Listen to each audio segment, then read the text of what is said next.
Hebu jaribu kuangalia upendo wa Mungu ambavyo ni wa ajabu sana.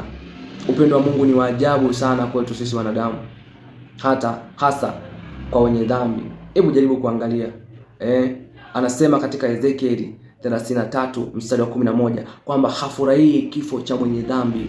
Unajua, mara nyingi sana sisi wanadamu kwa tunatamani kwamba mtu amekuibia, mtu amekukosea, mtu amekutendea uovu, unatamani afe, unatamani apigwe mpaka kufa, unatamani mabaya yampate, kisa tu umegombana naye, kisa tu umekosana naye, kisa tu mmepishana labda kauli au maneno au mawazo, hamjaenda sawa, kwa unakuta kwamba unamwazia mabaya yampate. Lakini Mungu hatamani mtu mbaya mwenye dhambi afe katika hali ya dhambi zake. Anatamani huyo mtu ageuke, aziache dhambi zake. Na huu ndio upendo wa Yesu Kristo. Anasema alikuja kuokoa kilichopotea. Maana yake kilichopotea ni mtu yote yule ambaye yupo katika giza, yupo katika maisha ya dhambi. Ni mtu yote yule ambaye bado hajampokea Yesu Kristo, amepotea huyo mtu.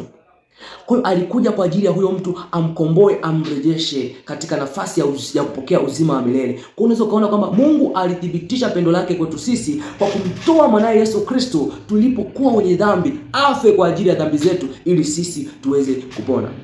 Sasa angalia tofauti unapokuja.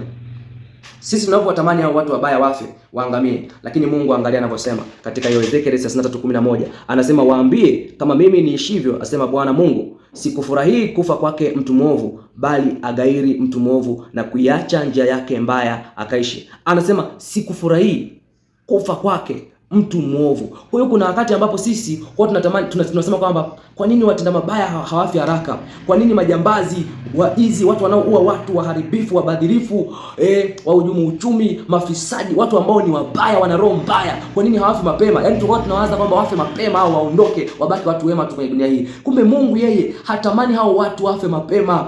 Anataka hao watu wageuke kwanza, waache njia zao mbaya, wamrudie yeye, ndipo wafe kwa amani, wafe katika pendo lake yeye, ili wasihukumiwe katika ile jehanamu ya moto wa milele, bali wapate karama ya uzima wa milele. Kumbe mimi na wewe sasa ambao tumempokea Yesu Kristo, inatakiwa tudhihirishe huu upendo wa Mungu kwa watu ambao wanaonekana wana dhambi. Tusitamani wafe. Mtu alikukosea, amekutendea ubaya, muombe rehema, kwamba rehema ya Mungu iwe juu yake. Mungu amkumbuke, amuokoe, amtoe huko kwenye dhambi, amlete kwenye pendo lake. Hivi ndivyo ambavyo inatakiwa to reflect upendo wa Mungu kupitia kuwaombea watu ambao tunaona kwamba ni wabaya, ambao tulikuwa tunatamani wafe, mabaya wapate ajali, mtu wafe, sijui afanye nini. No. Inatakiwa tuwaombee hao watu, Mungu awalinde na awasaidie wageuke, waziache njia zao mbaya. Kwa hiyo wewe ambaye unatenda maovu, usione kama Mungu anashindwa kukulipiza ubaya.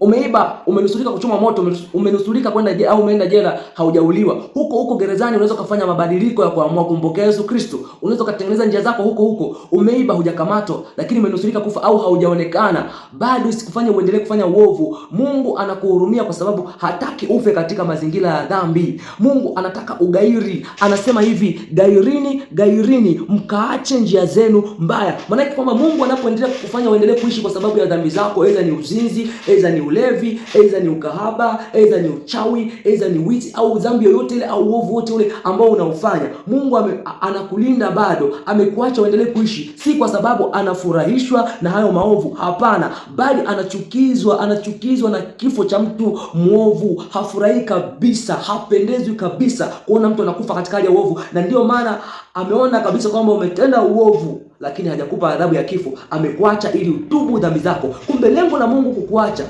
ni kutaka wewe utengeneze njia zako. Lengo la Mungu kukupa nafasi ni kutaka wewe utengeneze njia zako. Kwa nini waizi wengine walikamatwa wakachoma moto? Mwingine ameiba tu simu ya 30,000 au 20,000, kachoma moto kauliwa. Mwingine ameiba tu kuku 10,000, kachoma moto kauliwa. Lakini wewe umeiba billions of money.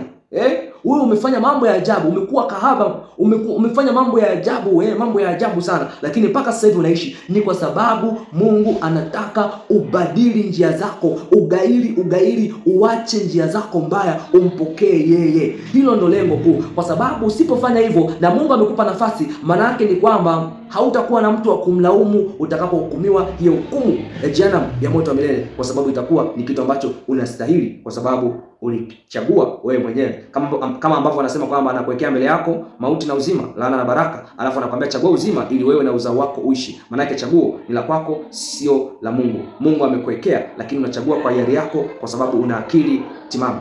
Ubarikiwe na uwe na wakati mwema.